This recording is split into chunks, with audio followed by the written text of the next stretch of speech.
Bismillah, alhamdulillah, wassalatu wassalamu ala rasulillah ya ma'bad. Kita masuk pembahasan bab yang ke-9. Interpretasio dari kitab Durusul Lughah Al-Arabiyyah li ghairi natiqina biha, jilid yang pertama. Di bab yang ke-9 kita akan belajar tentang an-na'tu wal man'ut, na'at dan man'ut, sifat dan yang disifati. Kita tahu dalam bahasa Indonesia mungkin ada kata sifat seperti indah, cantik, tinggi, pendek, cepat, lambat, dan lain sebagainya. Nah, itu kurang lebih hampir sama seperti itu. Cuma nanti pembahasannya dalam bahasa Arab itu selalu ada kaitan dengan mudzakkar, itu ya mudzakkar, laki-laki itu kumpulnya sama laki-laki, muannas juga sama muannas, perempuan juga dengan perempuan. Begitu juga dari sisi nanti kalau sesuatu yang makrifat itu temennya sama yang makrifat, yang nakirah, yang umum itu juga yang jodohnya sama yang umum. Itu gambaran awal sebelum kita masuk ke contoh dan pembahasan. Sekarang kita masuk ke contoh. Hadzal rajulul karimu tabibun. Hadzal rajulul karimu tabibun. Laki-laki ini yang mulia adalah dokter, adalah seorang dokter. Al-Karim, mulia, di sini tidak nakiro, sehingga kita tidak bisa terjemahkan laki-laki ini mulia, tidak seperti itu. Dilihat karena dia sama-sama ma'rifah, ada alnya seperti ar-rajul, maka dia menjadi sifat. Laki-laki yang mulia ini, yang gitu cara menerjemahkan, laki-laki yang mulia ini adalah dokter. An-na'tu itu sifat, al-man'ut itu yang disifati, sehingga kita tahu sifatnya yang mana, na'atnya yang mana. Na'atnya yang belakang, mulia. Man'utnya siapa yang disifati dengan mulia? Laki-laki itu. Sehingga ar-rajulu man'ut, al-karimu na'at. Contoh yang lain, Abbasun tajirun ghaniyun. Abbas tajirun, pedagang, ghaniyun, kaya. Abbas pedagang kaya. Untuk Abbas adalah pedagang yang kaya. Nah, biasanya naat sifat dalam bahasa Indonesia kan diikuti kata yang. Itu juga kalau untuk memudahkan pemahaman kita masukkan kata yang dalam kalimat, sehingga itu akan dapat membedakan apakah itu naat atau bukan. Abbas adalah pedagang yang kaya. Naatnya yang mana naatnya? Ghaniyun, kaya.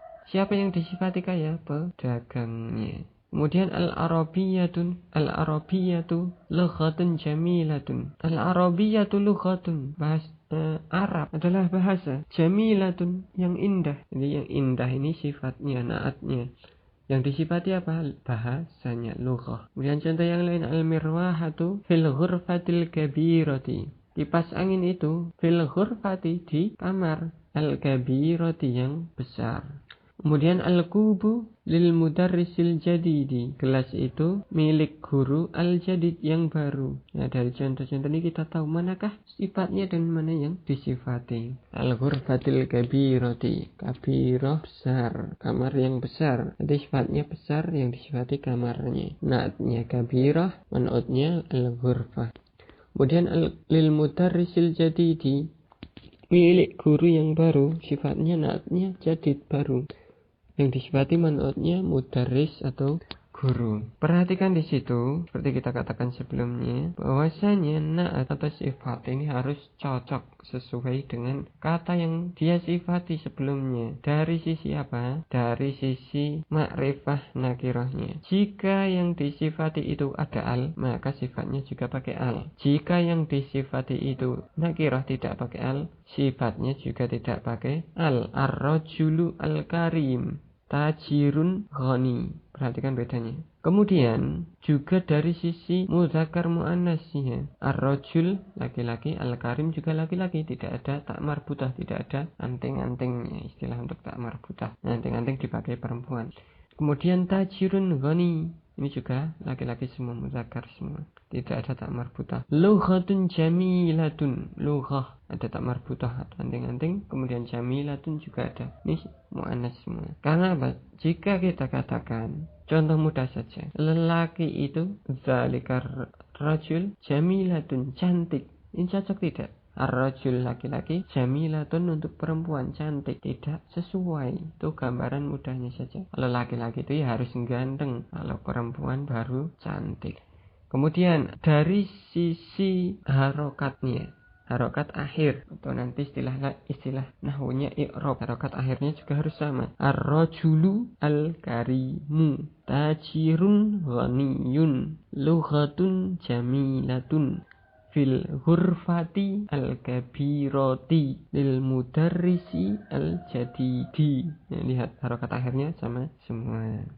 Sehingga salah contoh atau kita katakan hadar rajulu karimu, ini kurang al. Abasun tajirun al-ghaniyu, ini juga harusnya tidak ada al. Al-arabiyatu lughatun jamilun, ini mu'annas, harusnya disifati mu'annas juga. Perempuan disifati dengan perempuan juga. Masa perempuan ganteng kan tidak sesuai.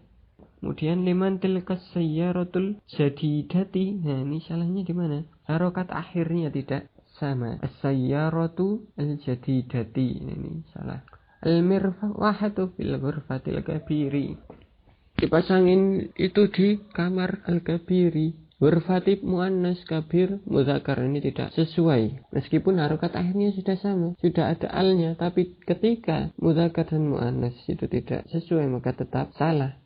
Al-qubulil mudarrisil jadidati, ini juga salah. Jadi nakirah ma'rifat, kemudian mudzakkar muannas, kemudian harokat akhir, syarat ini semuanya harus terpenuhi. Jika tidak, maka tidak bisa menjadi sifat.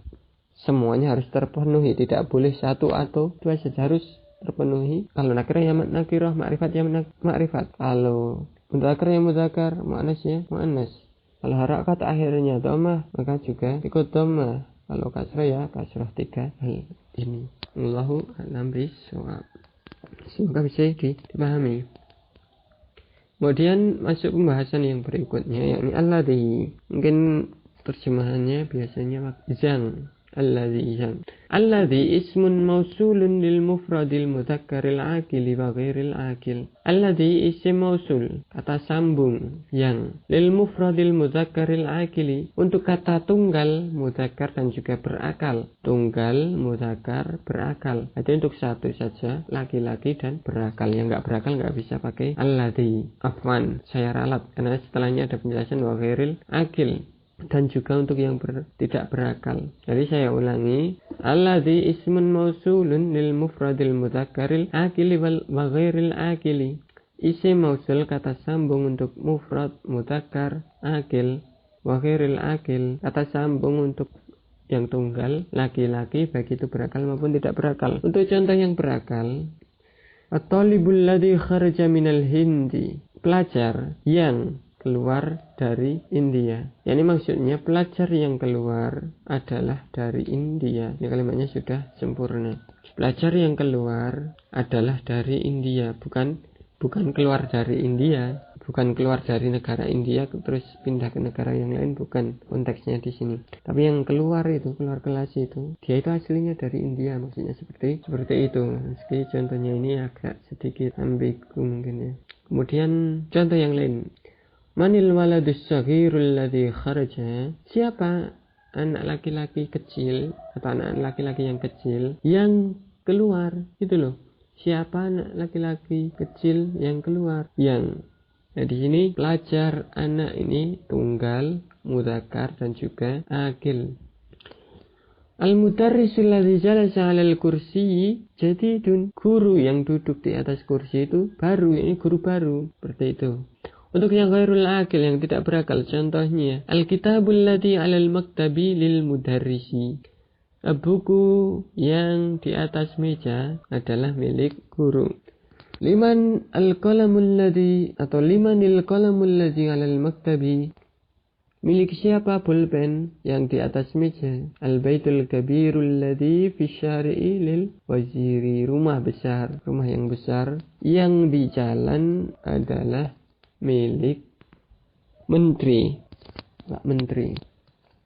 Ya, seperti itu contohnya, semoga dapat dipahami. Nah, alladzi, kata sambung ini berguna untuk menyambungkan suatu kata dengan kata yang lainnya sehingga kata itu susunannya menjadi bagus.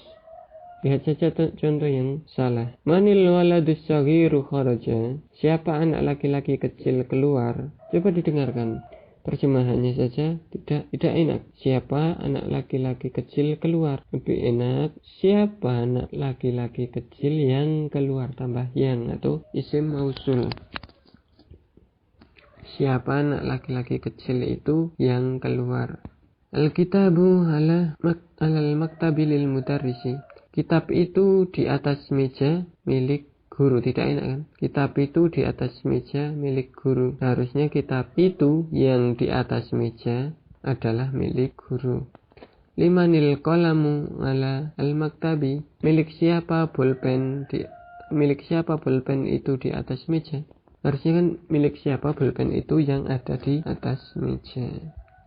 Nah, fungsinya penggunaan alladzi untuk memisahkan kata yang makrifat dengan frasa atau ungkapan setelahnya sehingga kalimat itu menjadi susunan yang baik.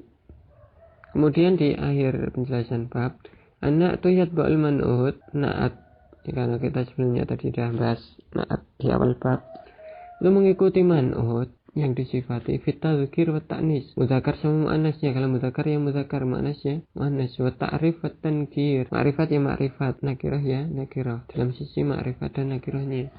Wal i'rab, dari sisi harokat akhirnya. Tambahan lagi satu, wal ifrad. Kalau mufrad ya sifatnya juga mufrad. Wallahu ta'ala a'lam. Kita cukupkan sekian. Naktafi bihadza. Semoga dapat dipahami. Jika ada pertanyaan silakan bertanya kepada kami. Sallallahu ala Muhammadin wa ala alihi wa ashabihi wa mawalah walhamdulillahi rabbil alamin.